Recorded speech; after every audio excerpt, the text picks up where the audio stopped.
कि हजरत इब्राहीम अलैहिस्सलातु वस्सलाम को हुक्म होता है कि अपनी बीवी हाजरा को और छोटे बच्चे इस्माइल को बियाबान जंगल में छोड़कर चले आओ। इब्राहीम अलैहिस्सलाम अपनी बीवी हाजरा को और उस बच्चे को लेकर जा रहे हैं। उस वक्त तक बीवी को पता नहीं कि ये मुझे लेके कहां जा रहे हैं। मेरा शौहर है, जहां जा रहा है मैं भी जाऊंगी। मेरा शौहर है, मुझे उनके साथ चलना है। मेरे पति है, मुझे उनके साथ जाना है। चंद दिनों के सफर के बाद एक बियाबान जंगल आ जाता है। उस बियाबान जंगल के अंदर अपनी बीवी को छोड़ देते हैं, अपने बच्चे को छोड़ देते हैं। हाजरा को उसी जंगल में छोड़ दिया।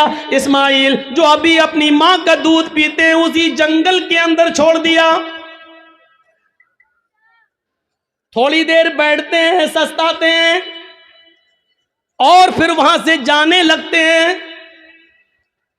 इस मंजर पर जरा गौर कीजिए मेरे साथियों, ये मंजर हमें कुछ और बताता है।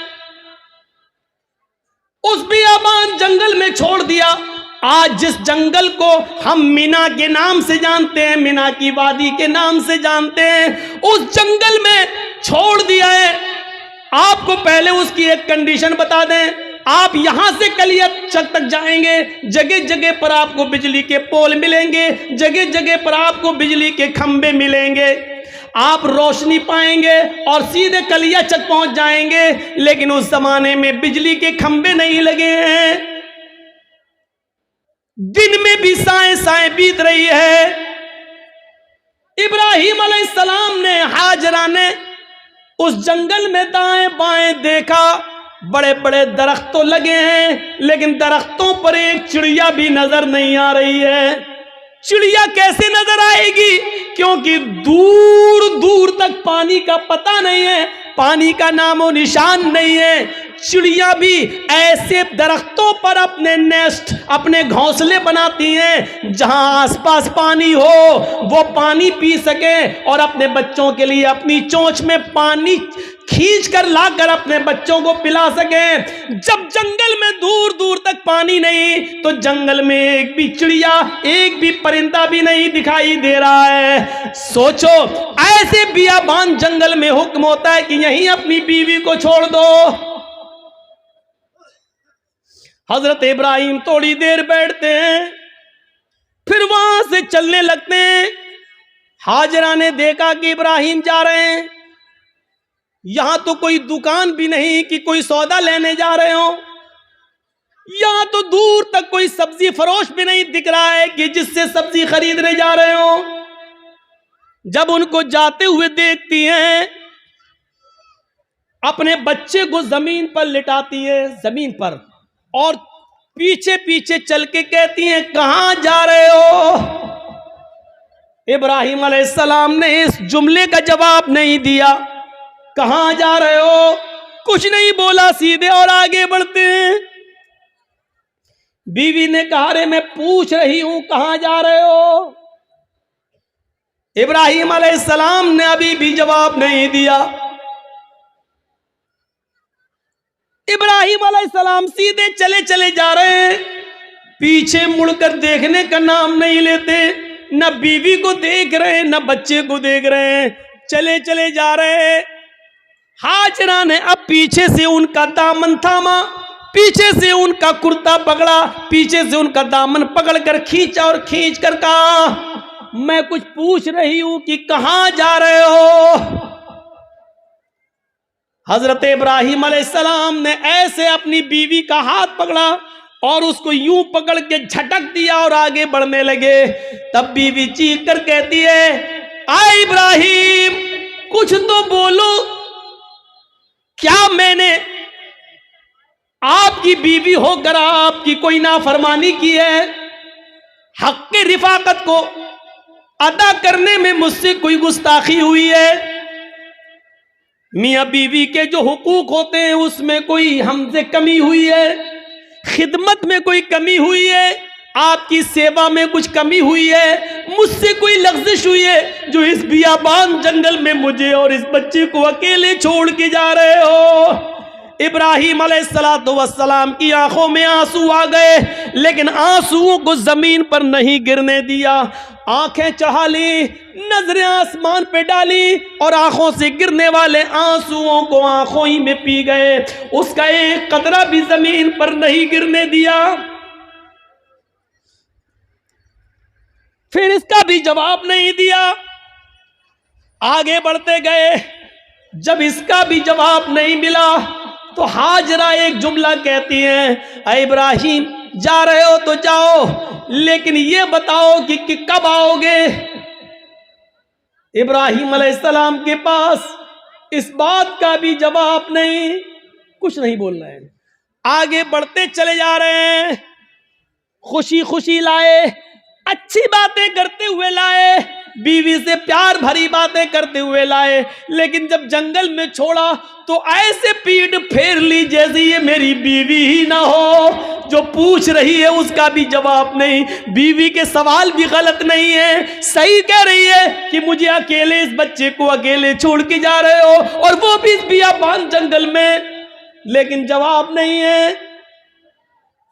आगे और बढ़ते हैं तो लास्ट में बीवी कहती है, हाजरा, हाय इब्राहिम, जब तुम जवाब ही नहीं दे रहे हो, ये भी नहीं मालूम कि कब आओगे, शाम तक आओगे, कल आओगे, 2 दिन बाद आओगे, 1 हफ्ते के बाद आओगे, 1 महीने के बाद आओगे, 1 साल के बाद आओगे, या आओगे ही नहीं।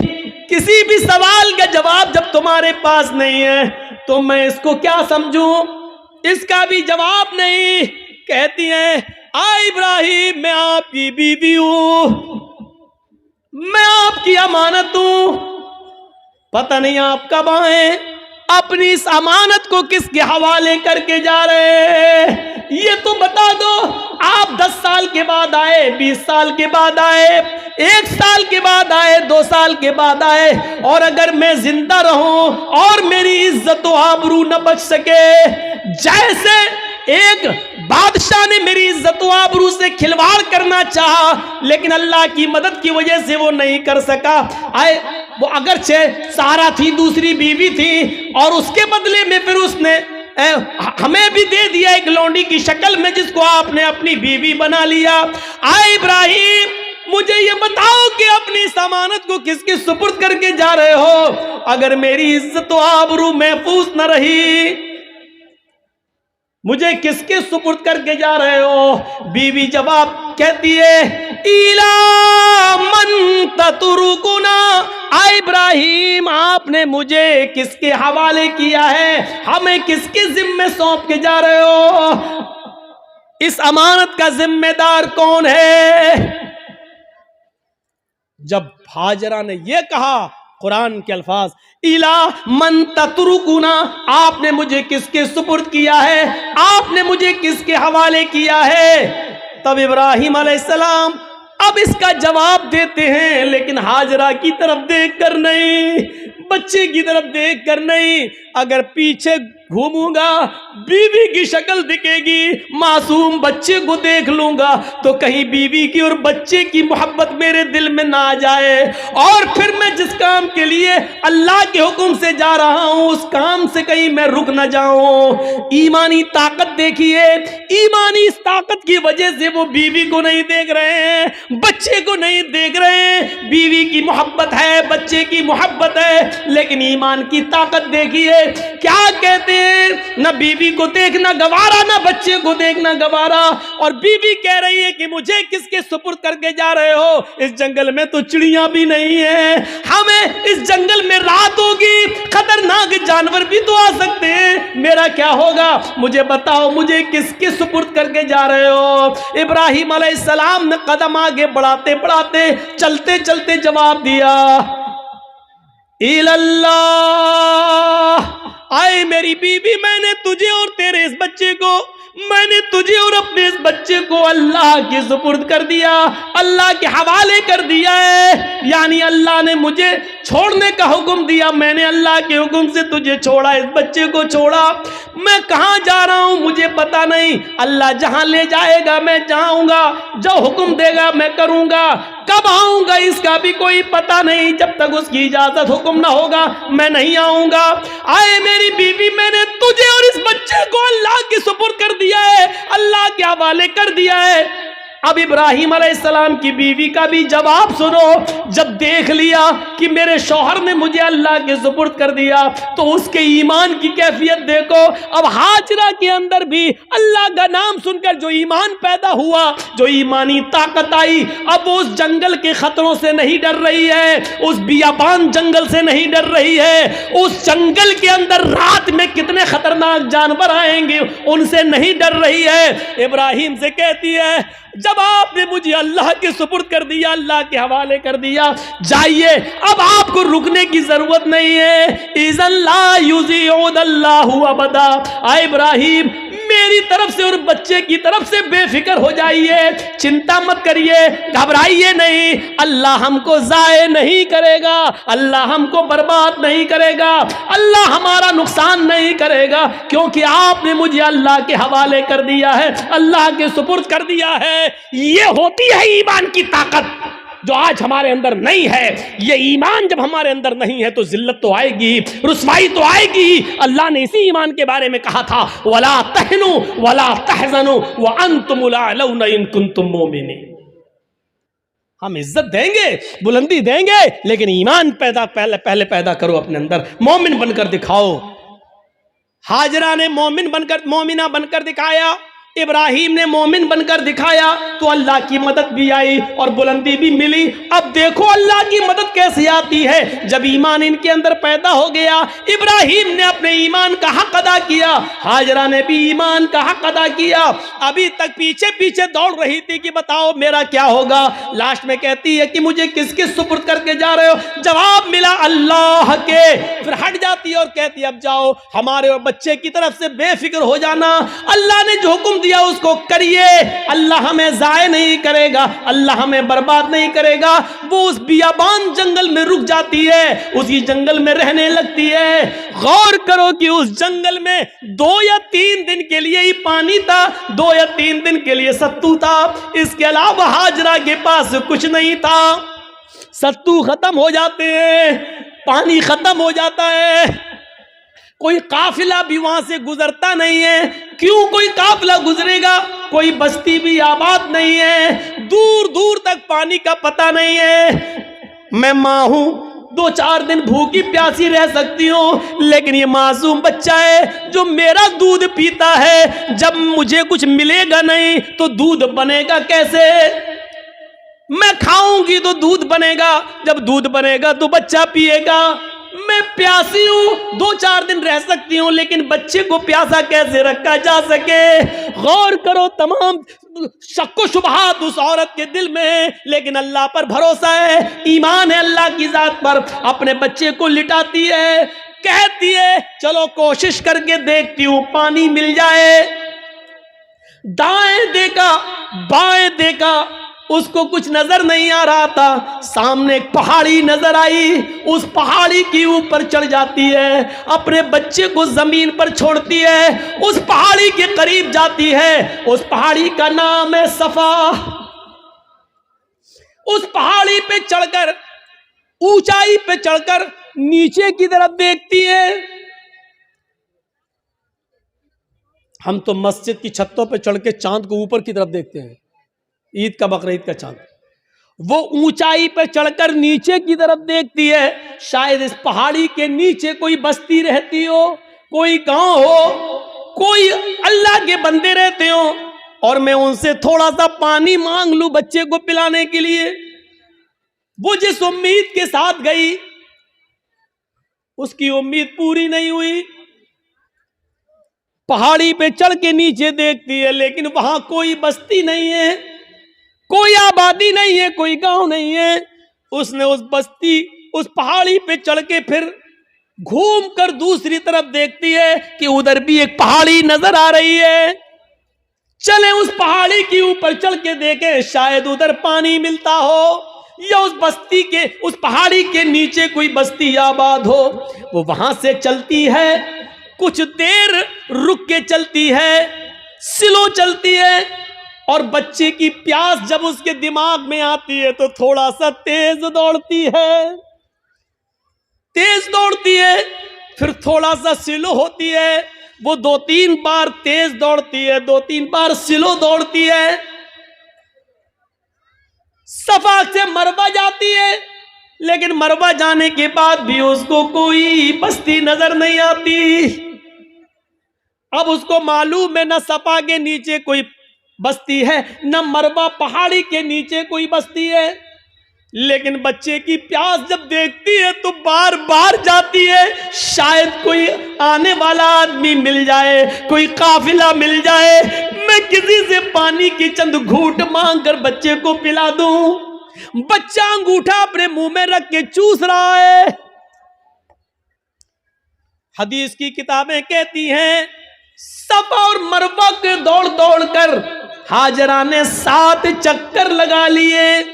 सफा से मरवा 1, मरवा से सफा 2, सफा से मरवा 3, मरवा से सफा 4, सफा से मरवा 5, मरवा से सफा 6 और फिर सफा से मरवा 7।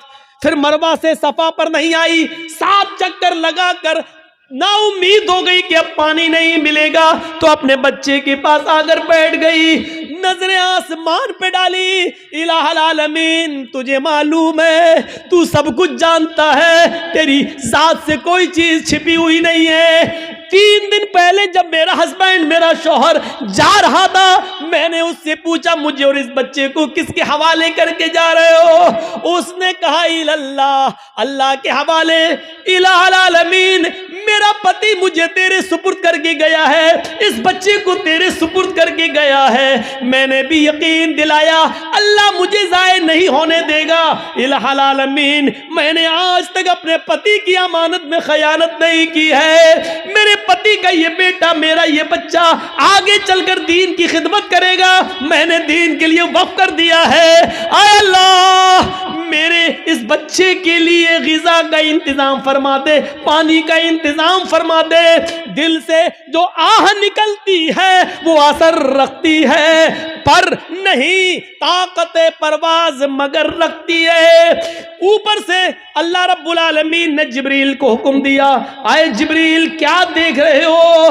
मेरी बंदी मुझे पुकार रही है और मेरा बंदा इब्राहिम इन दोनों को, इस्माइल और हाजरा को मेरे सुपुर्द करके गया है। अगर मेरे सुपुर्द करने के बाद भी ये दोनों भूखे और प्यासे मर गए तो फिर दुनिया से विश्वास उठ जाएगा, फिर ईमान किसके अंदर पैदा होगा? आए जिब्रील, जाओ, जिस जगह इस्माइल एड़ियां रगड़ रहे हैं उसी जगह पर तुम अपना पर मारो और फिर मेरी कुदरत का करिश्मा देखो। जिब्राइल आए और उसी जगह पर मारा और पानी का चश्मा उसी जगह फूट गया। इब्राहिम, इस हाजरा ने देखा कि पानी का चश्मा निकल गया तो वो रोकने लगी। पानी है वो बह रहा है, वो रोक रही है, इधर ना चला जाए, उधर ना चला जाए। वो समझ रही थी शायद अभी ये थोड़ी देर के लिए बंद हो जाएगा, तो समेट रही हैं और जज्बात में कह रही पानी तो बहता जा रहा है। वो ऐसे लेती चुल्लू, ऐसे रोक रही है और कहती जम जम, अबरानी जबान का लफ्ज जम जम। अरे कहां जा रहा? रुक रुक रुक। जम जम, जम जम का मतलब रुक रुक, ठहर जा।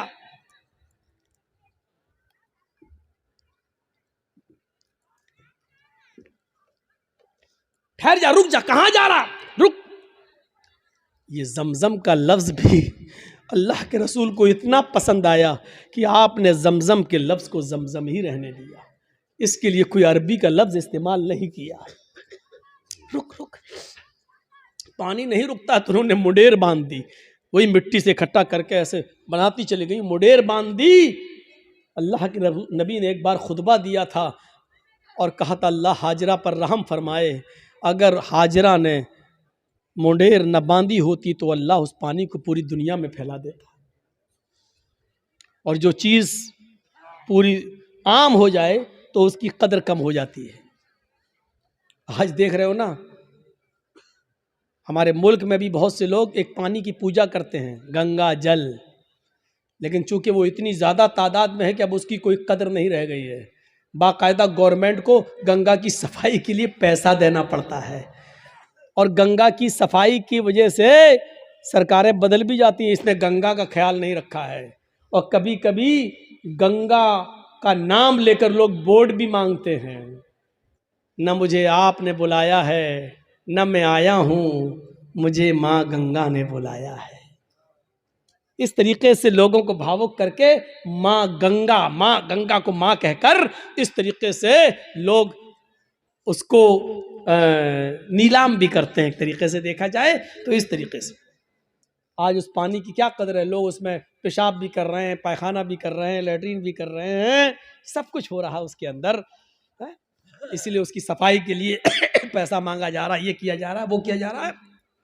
लेकिन जमजम को देख लो आज कितनी कदर की नजरों से देखा जाता है। आज भी सऊदिया में होने के बावजूद भी आप देख लीजिए उस पानी की कैसी कदर है, उस पानी की इज्जत कैसी है। और उस पानी की खुसूसियत यह है कि जो लोग 5 साल पहले हज करके आए हैं और जमजम लेके आए होंगे, आज भी उनके घर में जमजम अगर 5 साल पुराना भी रखा होगा तो उसमें न तो कीड़े पड़े होंगे न जरासीम पड़े होंगे। ये एक कैफियत, ये एक कशिश रखी है अल्लाह रब्बुल आलमीन ने उस पानी के अंदर। ये जीता जागता मौजज़ा, चश्मा जारी हो गया। ईमान था तो अल्लाह ने इज्जत भी दी, ईमान था तो अल्लाह ने बुलंदी भी दी। ईमान की ताकत होनी चाहिए। और इतना ही नहीं, अब आप कहोगे कि हाजरा को इज्जत क्या मिली? इज्जत नहीं मिली। वो हाजरा जो ईमान की ताकत की वजह से इब्राहिम को छोड़ देती है और अपने बच्चे के लिए पानी की तलाश में सफा से मरवा के चक्कर लगाती है। 7 चक्कर लगाए, मैंने कहा था शुरू में, कभी स्लो दौड़ती है, कभी तेज दौड़ती है। अल्लाह के रसूल सल्लल्लाहु अलैहि वसल्लम ने हज का रुकन बना दिया है, सफा और मरवा के चक्कर लगाओ। जब तक तुम सफा और मरवा के चक्कर नहीं लगाओगे न तुम्हारा हज माना जाएगा न तुम्हारा उम्रा माना जाएगा। और औरतों के लिए तो खास कर दिया कि तुम तो सीना तान कर अकड़ कर तेज न दौड़ो क्योंकि तुम्हारी बेपर्दगी होगी। लेकिन हाजरा जहां जहां तेज दौड़ी थी और थोड़ा सा अकड़ के ऐसे दौड़ी थी, अल्लाह के नबी सल्लल्लाहु अलैहि वसल्लम ने मर्दों को हुक्म दे दिया कि जब भी वो सफा से मरवा, मरवा से सफा के चक्कर लगाएं तो जहां हाजरा तेज दौड़ी थी वहां उनको भी तेज दौड़ना है, जहां हाजरा स्लो हुई थी वहां तुम्हें भी स्लो होना है। और हाजरा ने जहां सीना निकाल कर दौड़ लगाई वहां तुम्हें भी थोड़ा सा सीना निकालना। अब इतना भी नहीं कि गामा पहलवान लगो है, तो जहां थोड़ा सा हल्का था सीना निकाल के चली थी तुम्हें भी उतना निकाल के चलना है। ये इज्जत दी अल्लाह ताला ने, ये ईमान की ताकत है। ईमान होगा, मोमिन होगे तो हम तुम्हें बुलंदी देंगे। इससे बड़ी एक औरत की इज्जत क्या होगी? किसी भी मजहब के अंदर औरत को यह इज्जत नहीं मिली। हाजरा ने जहां अपना कदम रखा, हर हाजी वहां अपना कदम रखता है। जहां हाजरा दौड़ी थी हर हाजी को वहां दौड़ना पड़ता है। हाजरा ने जितने चक्कर लगाए हर हाजी को उतने चक्कर लगाना पड़ते हैं। और हाजरा के नक्शे कदम को अल्लाह ने अपनी इबादत का एक हिस्सा बना लिया। एक औरत के पैरों के निशान, एक औरत के पैरों की टापें, एक औरत की पैरों की पैरों की धड़कने, पैरों की खटखटाहट को अपनी इबादत का हिस्सा जोड़ दिया है कि जब तक तुम हाजरा की इस अदा को जिंदा नहीं करोगे हमारी इबादत का हक अदा नहीं होगा, तुम हमारी इबादत नहीं कर सकते हो। हाजरा के नक्शे कदम को अपनी इबादत से जोड़ दिया हो, इससे बड़ा मकाम क्या होगा, इससे बड़ा दर्जा क्या होगा, जरा अंदाजा लगाओ। दुनिया की सारी कौमें चीखती और चिल्लाती रहें कि औरतों को इस्लाम ने 4 दीवारी में बंद कर दिया, बुर्के में रखकर उनकी तरक्की की राह में रुकावट बन गए। चीखते रहो, चिल्लाते रहो। हकीकत यह है कि औरत को इस्लाम ने जो इज्जत दी है वो दुनिया का कोई मजहब वो इज्जत नहीं दे सकता है। आप बाप हैं, कितना भी जहेज दे दो अपनी बेटी को, लेकिन आपके मरने के बाद आपकी वरासत में उसको हिस्सा मिलेगा, वो महरूम नहीं हो सकती है। ये याद रखो, बाप की वरासत में से भी हिस्सा मिलेगा। शादी के बाद अगर उसका शौहर मर गया तो शौहर की वरासत में से भी उसको हिस्सा मिलेगा। भाई मर गया तो भाई की वरासत जो छोड़ के गया उसमें बहन को हिस्सा मिलेगा। आप गौर कर रहे हैं? गौर कीजिए। और बेटा अगर मर गया तो बेटे की विरासत में से भी मां अगर जिंदा है तो मां को हिस्सा मिलेगा।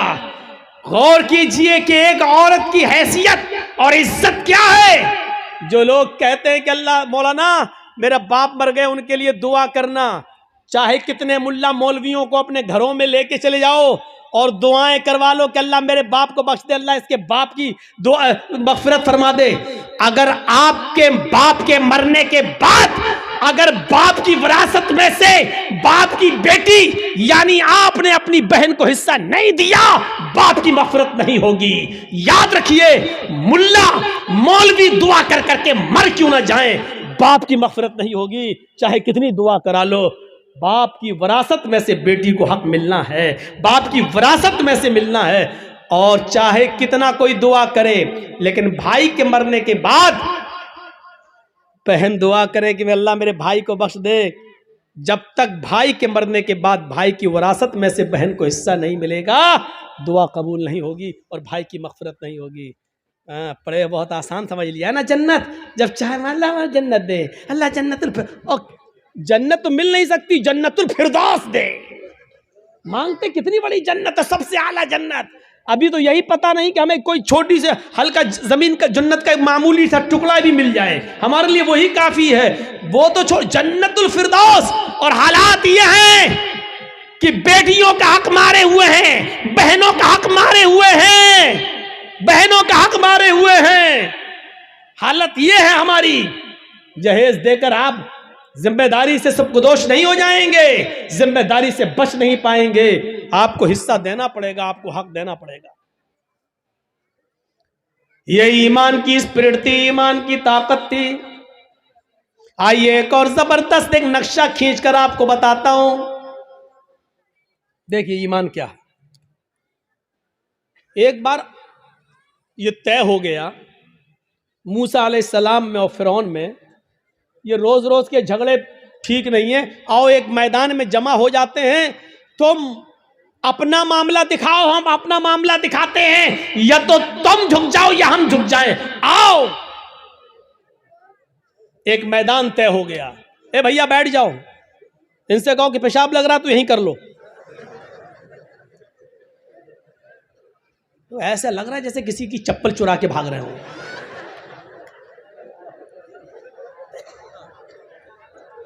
बैठिए यार, छोड़िए। अब जो वाकया सुनाने जा रहा हूं वो बड़ा जबरदस्त और दिलचस्प वाकया है, उससे बहुत सी चीजें आपको मिलेंगी। ईमान से पहले आदमी का हाल क्या है, लेकिन वहीं पर ईमान की दौलत जब उनको मिल जाए तो उनका हाल क्या होता है। देखिए, फिरौन ने अपने जादूगरों से कहा कि चलो आज मूसा को और मूसा की कौम को पस्त करना है। ऐसा करतब दिखाना, ऐसा तिलसम दिखाना, ऐसा जादू दिखाना कि मूसा और मूसा की कौम भाग जाए। शिकस्त होनी चाहिए। जादूगरों को भरोसा था बिल्कुल। चलो एक मैदान में जमा हो गए। मूसा अपने चंद साथियों को लेके आए, फिरौन अपना लाव लश्कर लेकर आया। फिरौन के साथ बड़े माहिर जादूगर थे। ये वाकया सुना होगा, लेकिन आज मुझसे सुनो। फिरौन के साथ बड़े माहिर जादूगर थे। तय होता है कि चलो अपना अपना कर्तव्य दिखलाओ। फिरौन ने कहा जादूगरों, अपने जादूगरों से चलो दिखाओ। जादूगर चूंकि ईमान वाले तो थे नहीं, इसलिए सौदेबाजी पर उतर आए और फिरौन से कहने लगे, फिरौन मेरे मालिक, मेरे आका, मेरे रब, मेरे खुदा, ये बता दो, अगर हम फिर मूसा पर गालिब आ गए, अगर हम जीत गए, अगर हमने मूसा और उनकी कौम को हरा दिया तो हमारा इनाम क्या होगा? पहले हमारा इनाम तो बता दो। हम ऐसे ही क्यों करतब दिखाएं? हमारा इनाम क्या होगा? फिरौन ने कहा कि दिखाओ अपना करतब, दिखाओ अपना जादू। तो फिरौन के जादूगरों ने जादू दिखाने से पहले क्या कहा? कुरान उन जादूगरों के अल्फाज को रिकॉर्ड करता है। उन जादूगरों ने फिरौन से कहा, इन्ना लना लाजरन इन कुन्ना नहनुल गालिबीन।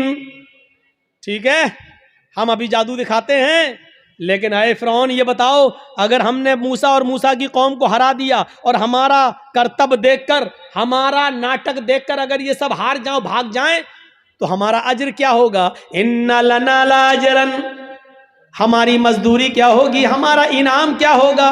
इन कुन्ना नहनुल गालिबीन, अगर हम इनके ऊपर गालिब आ गए तो, अगर हम इनके ऊपर गालिब आ गए तो क्या इनाम होगा? फिरौन ने मुस्कुराते हुए जवाब दिया, इन्नकुम लमिनल मुकर्रबीन, अगर मूसा और मूसा का लश्कर हार गया, शिकस्त फाश दे दी, डर गया और भाग गया, तो तुम, लमिनल मुकर्रबीन का तर्जमा मैं, तुम मेरी कैबिनेट में शामिल हो जाओगे, कैबिनेट मिनिस्टर बन जाओगे, सही तर्जमा ये, तुम मेरे बहुत करीब हो जाओगे। एक चीफ मिनिस्टर होता है, एक प्राइम मिनिस्टर होता है, तो प्राइम मिनिस्टर और चीफ मिनिस्टर का के करीबी लोग कौन होते हैं? जो उसकी कैबिनेट में शामिल होते हैं। जो भी चीफ मिनिस्टर को करना होता है वो अपनी कैबिनेट से मशवरा करता है, प्राइम मिनिस्टर को जो करना होता है वो अपने कैबिनेट से मशवरा करता है।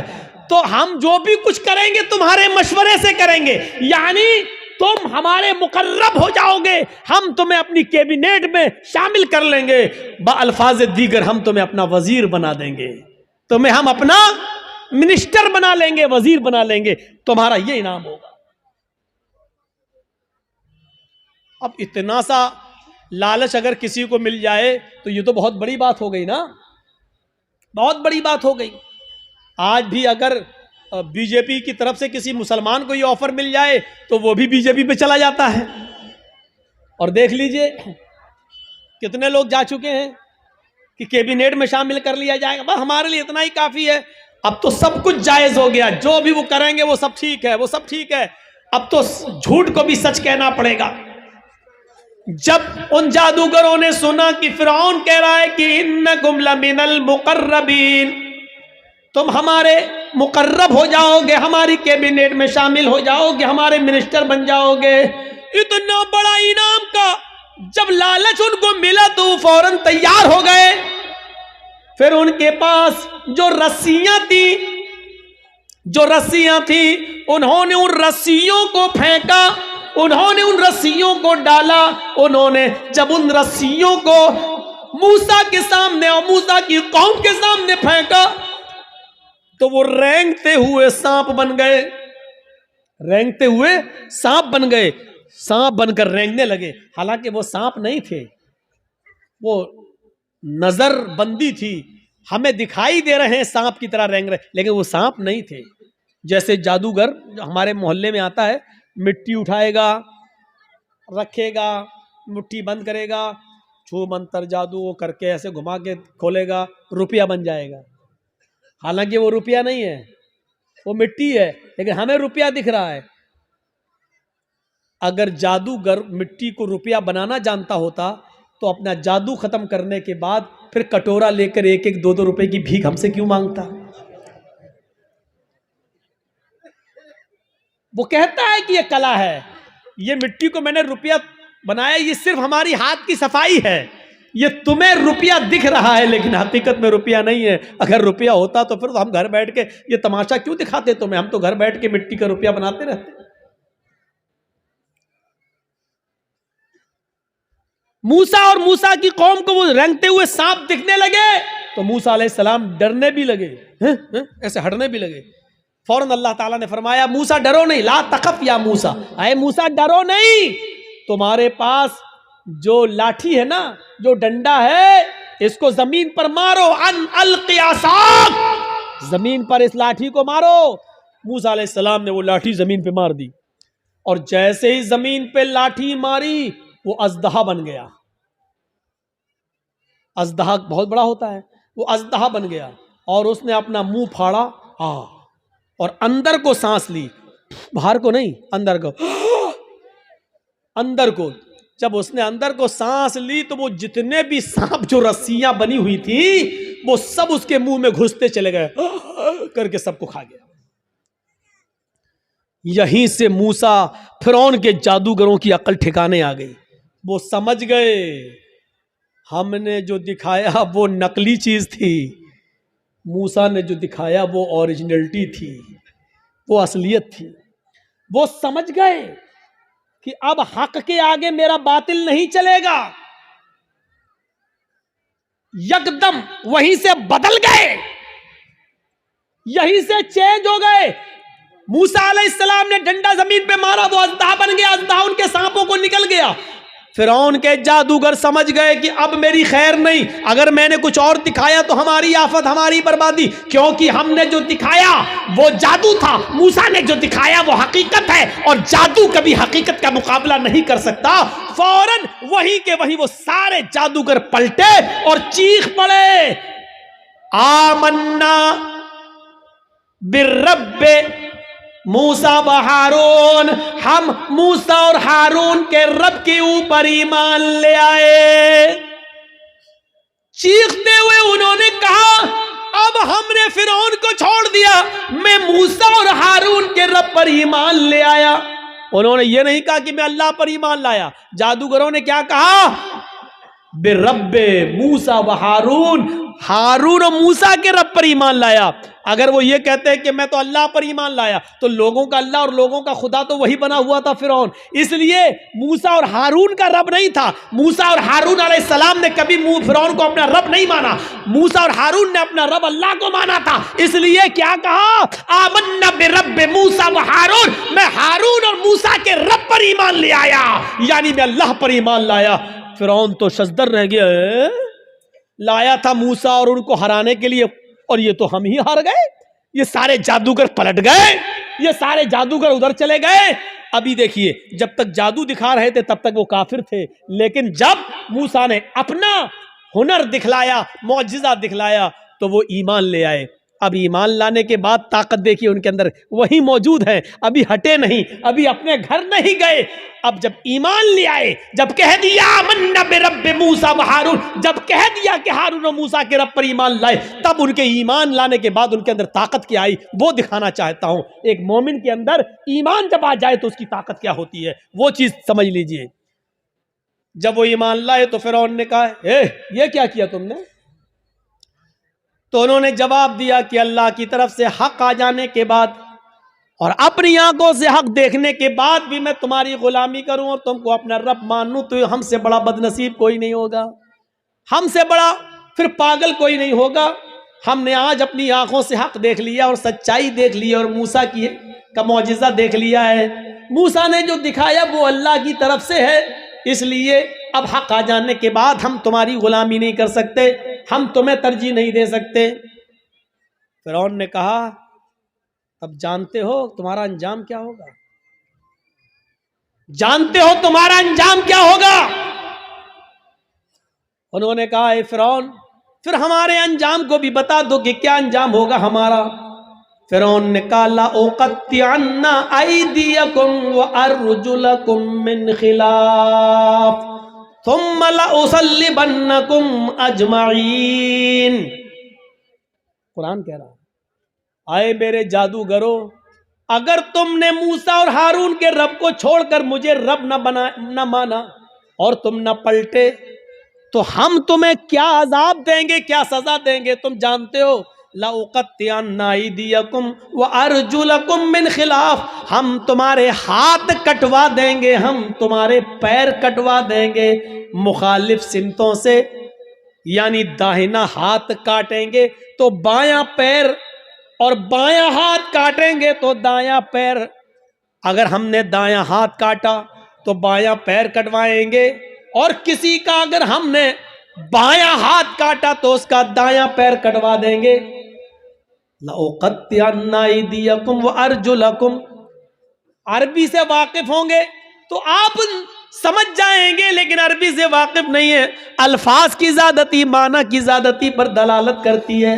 अरबी ज़बान में क़ता यक़ताओ के माना होते हैं काटना, ये इसको कहा जाएगा क़ता, काटना, लेकिन इधर से काटा, इधर से काटा, इधर से काटा, ये काटा, ये काटा, इसको कहा जाता है क़त्ता युक़त्तिउ तक़ती, टुकड़े टुकड़े करना। फिरौन ने ये नहीं कहा था कि हम तुम्हारे हाथ और पैर काट देंगे। फिरौन ने कहा लउक़त्तिअन्ना अयदियकुम व अर्जुलकुम, हम तुम्हारे हाथ के टुकड़े टुकड़े करवा देंगे, हम तुम्हारे पैर के टुकड़े टुकड़े करवा देंगे, हमारी जबान में कीमा कीमा कर देंगे, बोटी बोटी कर देंगे मुखालिफ सिमतों से। यानी पहले अंगूठा काटेंगे, फिर पंजा काटेंगे, फिर पिंडली काटेंगे, टखना काटेंगे, पिंडली काटेंगे, घुटना काटेंगे, रान काटेंगे, कमर काटेंगे। अगर मैंने तुम्हारा दाहिना पैर काटा तो ऐसे ही बायां हाथ काटेंगे, पहले उंगली काटेंगे, पोर काटेंगे, कलाई काटेंगे, गट्टा काटेंगे, हाथ की ये कलाई, फिर ये कोहनियों, फिर कंधा, यानी हम टुकड़े टुकड़े कर देंगे। कितनी दर्दनाक सजा, जिंदा आदमी को एक एक हिस्सा काटा जाए। लउक़त्तिअन्ना अयदियकुम व अर्जुलकुम मिन खिलाफ, हम पहले ऐसा करेंगे और ऐसा करने के बाद भी अगर तुम न माने तुम लउसल्लिबन्नकुम अजमाइन, तो फांसी का फंदा लगा के फिर हम तुम्हें सूली पे चढ़ा देंगे। अब दो चीजें समझ लो, इतनी बड़ी सजा सुनने के बाद इनका जवाब क्या था। जब काफिर थे, ईमान नहीं लाए थे, फिरौन के साथ आए थे, तब इनकी डिमांड क्या थी? इन्ना लना लअजरन, अगर हमने अपना जादू दिखाया और मूसा को हरा दिया तो आप हमें इनाम क्या देंगे? अभी इनाम मांग रहे थे, सोना चांदी दौलत मांग रहे थे, लेकिन ईमान लाने के बाद जब इतनी बड़ी सजा सुनी तो उसके बाद उनका जवाब क्या था? यह है ईमान की ताकत। उनका जवाब यह था, फ़क़ज़ी मा अंत क़ाज़िन, फ़क़ज़ी मा अंत क़ाज़िन इन्नमा तक़ज़ी हाज़िहिल हयात दुनिया। आए फिरौन, तुझे जो करना हो कर। फ़क़ज़ी मा अंत क़ाज़िन, आए फिरौन तुझे जो करना हो कर, मेरे साथ, मेरी बॉडी के साथ, मेरे जिस्म के साथ, मेरे पैरों के साथ, मेरे हाथ के साथ, मेरे जिस्म के साथ, जो कुछ भी तू कर सकता है कर ले। इन्नमा तक़ज़ी हाज़िल हयात दुनिया, तू सिर्फ मुझे दुनिया में सजा दे सकता है, सिर्फ दुनिया में मुझे परेशान कर सकता है, सिर्फ दुनिया में तू मेरे ऊपर हुकूमत चला सकता है, सिर्फ दुनिया में तू मुझे सजा दे सकता है, आखिरत में तू हमें सजा नहीं दे सकता है, आखिरत का तू हमारे मालिक नहीं है। जो अभी इनाम मांग रहे थे, ईमान लाने के बाद वो कह रहे हैं जो करना हो कर ले, लेकिन अब हम मूसा और हारून के रब को छोड़ने वाले नहीं हैं। ये है ईमान, ये है ईमान। यहाँ तो हमारा ईमान का बड़ा हाल है, अगर दो चार आदमी हमें पकड़ के बांध दो कर जय श्री राम, तो हम कह भी देंगे अपनी जान बचाने के लिए जय श्री राम। वो एक अलग मसला है कि ऐसे मौके पर नारा लगाना चाहिए या कोई मजबूर करे तो जय श्री राम कह सकते हैं कि नहीं कह सकते, वो एक अलग मसला है। उस मसले पे जाएंगे तो रात बीतेगी, क्योंकि फिर दलीलें देना पड़ेंगी और सबूत देना पड़ेंगे। उस तरफ अभी हम नहीं जाना चाहते हैं मेरे भाइयों, ये एक अलग मसला है। लेकिन जरा सोचो कि आज हमारा ईमान क्या है और उनका ईमान क्या था। जो अभी इनाम मांग रहे थे वो अब कह रहे हैं कि सजा भी दे दो, लेकिन हम अब ईमान से फिरने वाले नहीं है। ये होता है ईमान, ये होता है ईमान। अरे हम ईमान के लिए और इस्लाम के लिए अपनी जान की कुर्बानियां क्या देंगे। हम तो अपने मुआशरे में और अपनी समाज में फैली हुई बुरी बिदअतों को भी छोड़ने के लिए तैयार नहीं हैं। हमारे बाप दादा जो करते आए हैं वही हम करेंगे, हमारे बाप दादा जो करते आए वही करेंगे। ये नए मुल्ला मौलवी जब से पैदा हो गए तब से ये नए नए मसले बताने लगे हैं। ये सूरत हाल आज हमारे दरमियान आ गई है, ये सूरत हाल आज हमारे दरमियान चली हुई है। कोई चीज हमारी मस्जिद में आज हो रही है, बंद हो जाती है, फिर दोबारा चालू हो जाती है। हम अपने बाप दादा की राइज करदा बिदअतों को हम खत्म नहीं कर पा रहे हैं। ईमान और इस्लाम के लिए हम अपनी जान क्या कुर्बान करेंगे, हम क्या छोड़ेंगे। हजरत हाजरा की तरह अपने शौहर को कौन औरत छोड़ने के लिए तैयार होगी, और कौन आदमी ऐसा होगा जो अपने बच्चे को इस्माइल की तरह छोड़कर चला जाए और फिर पलट कर भी ना देखे। हम भी जाते हैं तो एक उम्मीद होती है कि चलो बीवी सऊदीया जा रहे हैं, इस बच्चे ही के लिए तो जा रहे हैं, तुम्हारे लिए तो जा रहे हैं, लेकिन 1 साल के बाद आ जाएंगे, 2 साल के बाद आ जाएंगे, लेकिन वो भी घर में सारा इंतजाम करने के बाद आप जाते हैं और सऊदी जाने के बाद पैसे वगैरह भेजते रहते हैं। यहां तो कुछ नहीं है, अंधेरी रात में क्या होगा, सत्तू और पानी के अलावा कुछ नहीं है, वो भी 2 दिन के लिए बाद क्या होगा, मेरी बीवी क्या करेगी, मेरा बच्चा क्या करेगा। जरा तसव्वुर कीजिए इस पोजीशन में अपनी बीवी और बच्चे को छोड़ना। हम तो अपनी बिदातों को कुर्बान नहीं कर पा रहे हैं, नहीं छोड़ पा रहे हैं, हमारे बाप दादा जो करते चले आ रहे हैं वो हम करते रहेंगे। वही बात लौट फिर के आती रहती है कि मौलाना साहब क्या किया जाए, मस्जिद में फर्ज नमाज के बाद इमाम के साथ दुआ मांगना कैसा है, कब्रिस्तान में दुआ करना कैसा है, किसी आदमी के मर जाने के बाद किसी मौलाना के साथ उसके घर पे जाकर भोज खाने के बाद दुआ करना उसकी मग़फ़िरत की, ये कैसा है। वही पुराने घिसे पिटे सवाल जो हम 15-20 साल से इन इलाकों में आके बोलते जा रहे हैं, वही सवाल, और आज तक हम उनको ख़त्म करने के लिए तैयार नहीं होते हैं। ये हमारी बेशर्मी का हाल है, ये हमारी बेशर्मी का हाल है। मेरे भाइयों, आज फिर एक बात को जहन में बिठा लो, दुआ करना गलत नहीं है। एक बात फिर जहन में रख लो, दुआ एक इबादत है और इबादत वैसे की जाएगी जैसे जनाब मोहम्मद रसूलुल्लाह ने बताई है। इबादत मोहल्ले के सरदार के तरीके पर नहीं की जाएगी, इबादत मौलवी जर्जीज के तरीके पर नहीं की जाएगी, इबादत मस्जिद के इमाम के तरीके पर नहीं की जाएगी। मस्जिद का इमाम कुरान और हदीस बता सकता है, लेकिन मौलवी के तरीके पर इबादत नहीं की जाएगी। इस बात को आप हमेशा जहन में रखिए। दुआ मुख्कुल इबादा, दुआ इबादत का मग़ज़ है। दुआ के लिए आपको कोई मना नहीं करता है।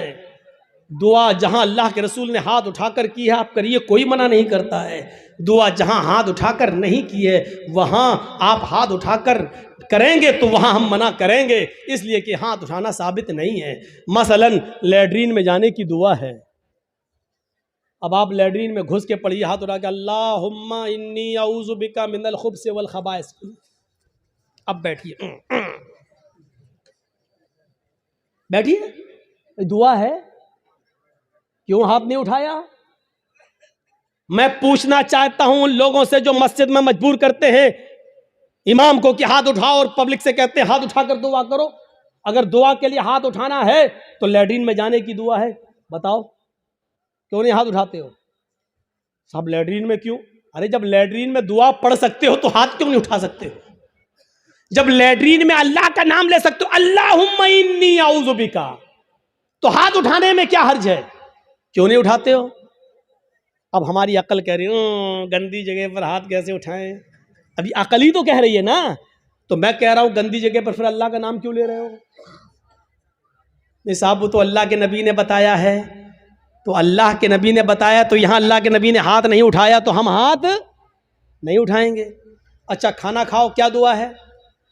बिस्मिल्लाह या बिस्मिल्लाहि व अला बरकतिल्लाह, ये दुआ है खाना खाने की। अब आप खाना बैठो, जर्जी साहब खाना लग गया, बिस्मिल्लाह, अब हम खाएं, या बिस्मिल्लाहि व अला बरकतिल्लाह, अब हम खाएं। बोलिए, चलो ये तो लैट्रीन नहीं है, ये तो घर है। यहां पर हाथ उठाकर अगर कोई आदमी दुआ करे बिस्मिल्लाह या बिस्मिल्लाह व अला बरकतिल्लाह, तब खाना खाए, कैसा लगेगा आपको? क्यों नहीं उठाते हो? ये भी तो दुआ ही है। साहब अल्लाह के नबी ने नहीं उठाए इसलिए हम नहीं उठाए।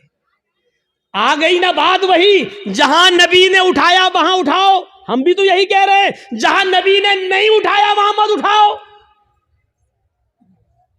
हम भी तो आपसे यही कह रहे हैं। अच्छा, वुजू बनाया, क्या दुआ पढ़ते हो? बिस्मिल्लाह। वुजू के बाद क्या दुआ पढ़ते हो?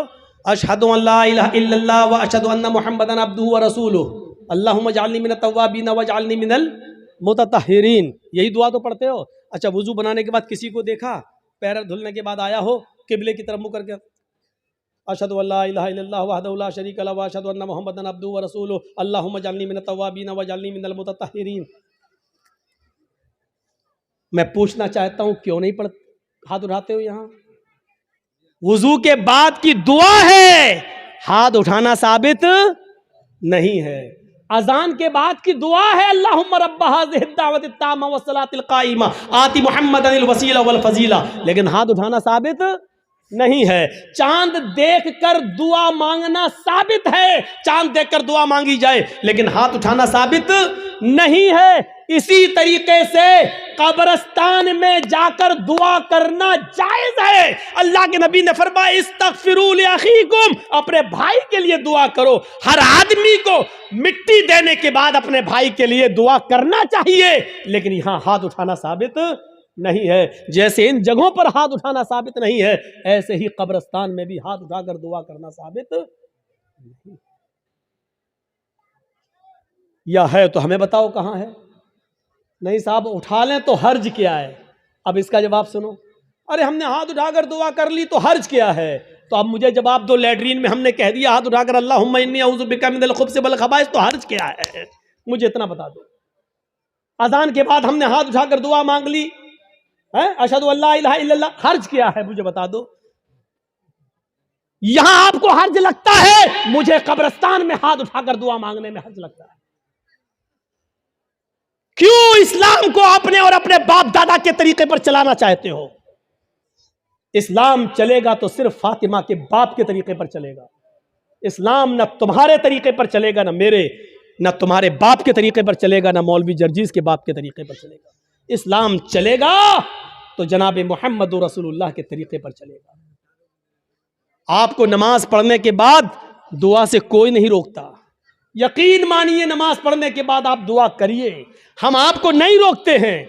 अच्छा अमल है नमाज पढ़ना, और नमाज के बाद दुआ मांगना अच्छा अमल है। मांगिए, मांगिए, मना नहीं किया जा रहा है। लेकिन यहां अल्लाह के रसूल से हाथ उठाकर दुआ मांगना, और नबी के हाथ उठाने के बाद सहाबा का हाथ उठाना, और नबी का हाथ चेहरे पर फेर कर पहनना, और उसके बाद सहाबा का भी हाथ चेहरे पर फेर लेना, नबी का दुआ मांगना और सहाबा का उस दुआ पर आमीन आमीन कहना, यहां नमाज के बाद साबित नहीं है।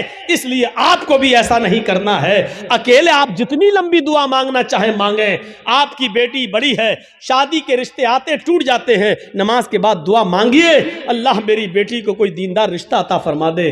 आपकी रोजी रोटी में बरकत नहीं, अल्लाह मुझे मेरी रोजी रोटी में बरकत दे। आपको जितनी दुआ मांगना मांगो, ये 2 मिनट वाली दुआ को रस्म मत बनाओ मेरे भाई। इमाम साहब ने कहा अस्सलाम वालेकुम बरहमतुल्लाह, अस्सलाम वालेकुम बरहमतुल्लाह, अल्लाहुम्मा आमीन, आमीन, पीछे कर आमीन आमीन आमीन आमीन। अबे ये कौन सी दुआ है? और 2 मिनट में ला इलाहा इल्लल्लाह मुहम्मदुर रसूलुल्लाह, 2 मिनट में तेरी भी जरूरत पूरी हो गई, 2 मिनट में उसकी भी हो गई। वहां इमाम कह रहा अल्लाह मेरी रोजी रोटी में बरकत दे, आप कह रहे हैं आमीन। अरे फायदा तो इमाम का हो रहा, आपका क्या हो रहा है मुझे बताओ? वो इमाम तो अपनी दुआ कर रहा है?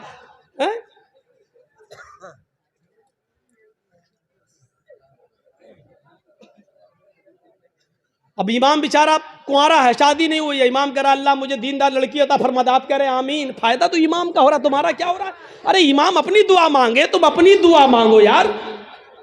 इमाम की अपनी जरूरतें हैं, तुम्हारी अपनी जरूरतें हैं।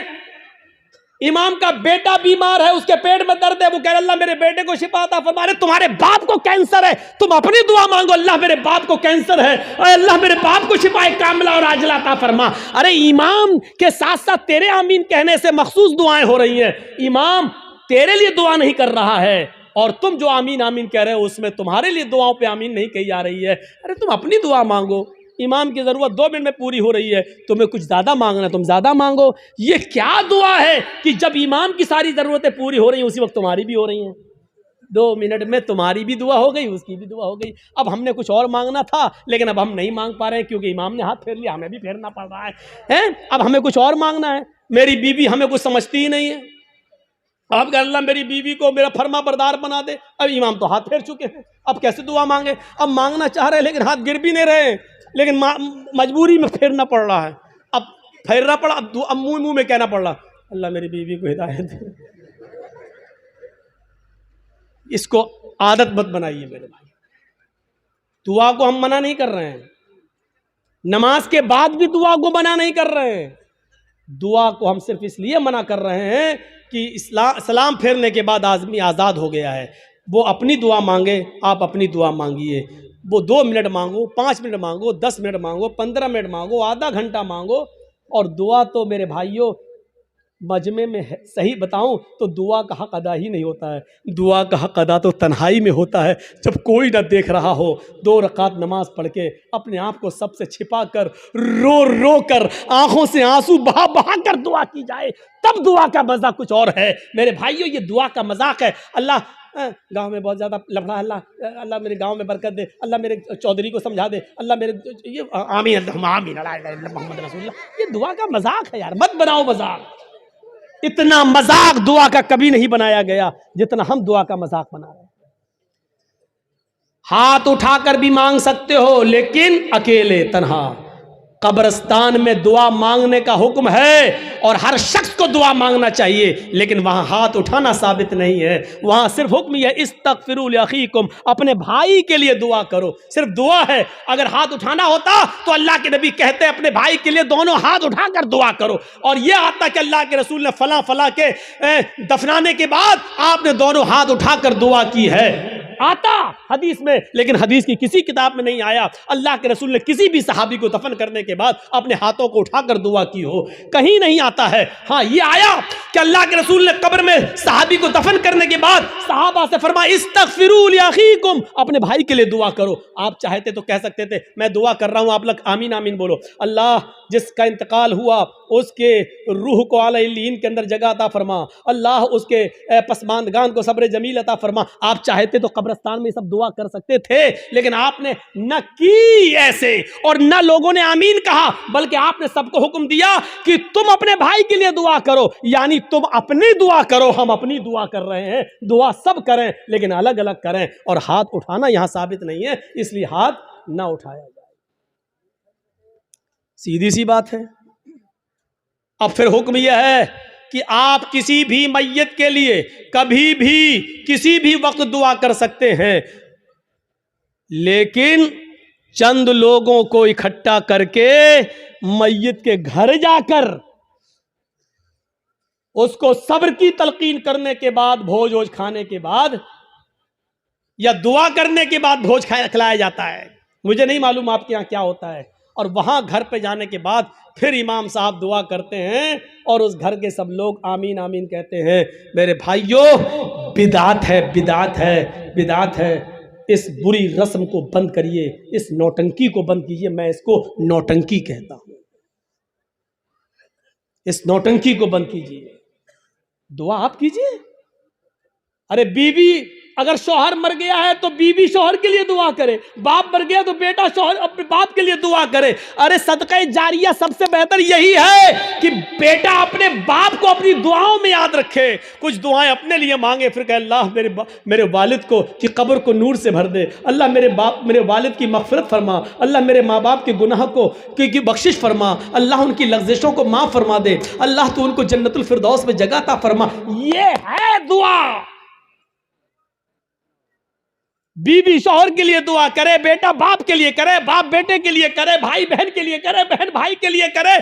किसने मना किया है? आप जा रहे हैं कब्रिस्तान, जाइए, रोज जाकर दुआ करिए, कौन मना कर रहा है? हफ्ते में 1 दिन जाकर दुआ कीजिए, कौन मना कर रहा है? महीने में 1 दिन जाइए और अपने बाप के लिए हाथ उठाकर नहीं, हाथ छोड़कर कब्र पर खड़े होकर कब्र के पास दुआ मांगी, कौन रोकता है? नहीं। लेकिन आप पूरे साल ना जाएं, सिर्फ ईद के दिन ईद की नमाज पढ़ने के बाद कब्र पे जाकर दुआ मांगे और इसको मामूल बना लें, ये गलत है। आप किसी दिन को मुतय्यन करके दुआ करेंगे तो वही चीज बिदअत हो जाती है। आप आज मांग लीजिए, कल मांगिए, 2-4 दिन बाद मांग लीजिए, मुतय्यन मत करिए, रोज दुआ मांगिए कब्र पे जाके, कोई मना नहीं करता है। और कब्र पे जाके दुआ इसलिए मांगने जाइए आप कि वहां जाएंगे तो आपको अपनी मौत याद आएगी, वरना दुआ मांगने के लिए कब्र पे जाना जरूरी नहीं है। दुआ के लिए आप अपने घर से भी दुआ कर सकते हैं। मेरे भाइयों, मेरे बाप इटावा में हैं और मेरे पास फ़ोन आ जाए और वो बीमार, मैं इस जलसे में भी दुआ कर सकता हूँ। आपके डिस्ट्रिक्ट मालदा में रहकर क्या मेरे लिए दुआ करो। आप आपसे भी कह सकते हैं कि मेरे वालिद के लिए दुआ करो कि अल्लाह ताला में जर्जी साहब के वालिद को शिफाए कामिला और आजिला अता फरमाए। कोई बुराई की बात नहीं है। दुआ के लिए किसी के घर जाकर ही दुआ की जाए या कब्रिस्तान जाकर दुआ की जाए, ये ज़रूरी नहीं है। लेकिन अगर आप जाएंगे तो आपको अपनी मौत भी याद आएगी कि एक दिन हमको भी इस जगह आना है, इसलिए आप अगर जाते हैं तो ठीक है। इसी तरीके से मेरे भाइयों याद रखिएगा, कोई भी काम हो अगर शरीयत की रोशनी में ठीक है तो करेगा। बहुत से लोग क्या करते हैं, बेटे का खतना हो रहा है, खाना दावत कहते हैं, साहब हाँ आज दावत है आपकी, किस बात की दावत? बच्चे का खतना करा रहे हैं। याद रखना इस्लाम के अंदर सिर्फ 2 ही खाने को जायज़ करार दिया और उसका हुक्म है, एक वलीमा, शादी के बाद बीवी जब घर पे आए तो उस बीवी के साथ एक रात गुजारने के बाद दूसरे दिन वलीमा करना। बहुत से लोग ये कहते हैं कि बीवी के साथ जब तक मुजामियत या हम बिस्तरी ना कर ली जाए वलीमा नहीं, बीवी आ गई, रात आप उसके साथ बैठ गए, 2-4 गुफ्तगू हो गई, बातें हो गई, बस हो गया, उसके बाद सुबह होकर आप वलीमा कर सकते हैं, जायज़ है आपके लिए। अगर सोहबत और हमबिस्तरी हो जाए तो और अच्छी बात है, ठीक है, उसके बाद दुआ करिए और वलीमा करिए, ठीक। एक तो वलीमा सुन्नत है। दूसरी बात सुन लीजिए, लड़की वाले के यहाँ खाने का कोई सबूत नहीं है, जिसको चोर और डाकू बन के जाना हो वो जाए। लड़की वाले को न खिलाने का हुक्म है, ना लड़की वाले के यहाँ जबरदस्ती बैठकर खाने का हुक्म है, ना शरीयत ने लड़की वाले को खिलाने का मुकल्लफ बनाया है, वलीमे को सुन्नत कहा है। एक सहाबी अल्लाह के नबी के पास आए, आपने देखा उनके कपड़ों पर कुछ पीलापन है, जाफरान लगी हुई है, खुशबू आ रही है, आपने कहा ये क्या? कहा अल्लाह के नबी शादी कर ले। अच्छा, सैयबा से या बाकिरा से, कुंवारी या शादीशुदा थी, तलाकशुदा? कहा अल्लाह के नबी बाकिरा तो नहीं है कुंवारी, लेकिन हाँ एक बेवा से शादी की जिसका शौहर इंतकाल हो चुका। ऐसा क्यों किया? कुंवारी से शादी करते। कहा अल्लाह के नबी मेरे माँ बाप का इंतकाल हो चुका है और वो इस दुनिया में नहीं है, मेरी छोटी छोटी बहनें हैं, मेरी छोटी छोटी बहनें हैं, मैंने सोचा कि एक ऐसी औरत से निकाह करूं जिसको बच्चे पालने की महारत हो, तजर्बा हो, ताकि वो मेरी बहनों की अच्छी तरबियत कर सके, इस मकसद से मैंने शादी। आपने कहा अच्छा कोई बात नहीं, वलीमा किया? कहा नहीं। आपने कहा वलीमा करो, देखिए हुक्म है, औलिम वलो बिशातिन, वलीमा करो, अगर ज़्यादा ताकत नहीं तो एक बकरी ही का करो, लेकिन करो। वलीमा करने से लोगों को पता चल जाएगा कि इसकी शादी हुई है, ये लोग नाजायज़ तरीके से नहीं रह रहे हैं, जायज़ तरीके से रह रहे हैं। वलीमे का हुक्म है, वलीमा करना चाहिए। एक ये खाना, उसका हुक्म मौजूद है। और दूसरा अकीका। अकीके की 2 शक्लें होती हैं। 2 शक्लें ये हैं कि 7वें दिन जब आप बच्चे का अकीका करें तो मोहल्ले के लोगों को आप बुलाकर अपने घर खिला भी सकते हैं, लेकिन मोहल्ले वालों को बुलाने के साथ साथ गरीबों का ख्याल रखा जाए। ऐसा ना हो कि सिर्फ अमीर आए और गरीबों को नज़रअंदाज कर दिया जाए, क्योंकि गरीबों का हक ज़्यादा है इसमें। गरीब और मिस्किन ढूंढे जाएं, कौन है ज़रूरतमंद, उनकी दावत दी जाए। एक तो ये तरीका है। और दूसरा तरीका अकीके का ये है कि अगर आप सबको बुलाकर अपने घर नहीं खिलाना चाहते हैं तो अगर लड़की है तो 1 बकरी, लड़का है तो 2 जानवर ज़िबा करके उसका गोश्त गरीबों, मिस्किनों में और मोहल्ले के लोगों में तकसीम कर दिया जाए, तब भी आपका अकीका हो जाएगा। अपने घर खिला भी सकते हैं, ये एक अकीका। अकीके के अलावा, वलीमे के अलावा और कोई खाने का हुक्म और सबूत नहीं है हदीस के अंदर।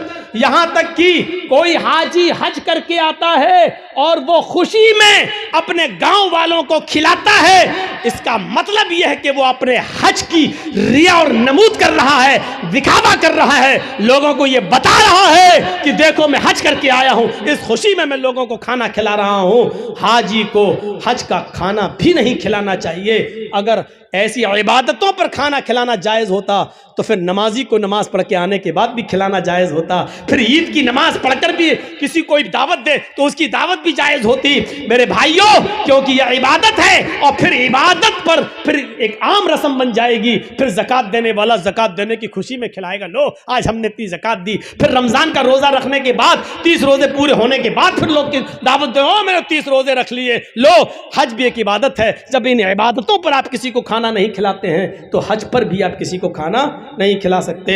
जब हज जैसी इबादत पर खाना नहीं खिला सकते तो फिर खतने का खाना कैसे जायज़ हो सकता है। मेरे प्यारे साथियों, खतने का खाना जायज़ नहीं है, न खतने की दावत जायज़ है। हाँ, अगर अकीके वाले दिन ही आप बच्चे का खतना कर रहे हैं तो लोगों को अकीके की दावत दीजिए, खतने की दावत मत दीजिए। और ये कहिए कि हमारे यहाँ अकीका हो रहा है, अकीके का खाना खाइए, और मैं खतने का नहीं। खतने की अगर कोई दावत देता है तो आप उस दावत को रिजेक्ट करिए और उस खतने की दावत में आप मत जाइए, क्योंकि खतने की दावत में शिरकत करना जायज़ नहीं है।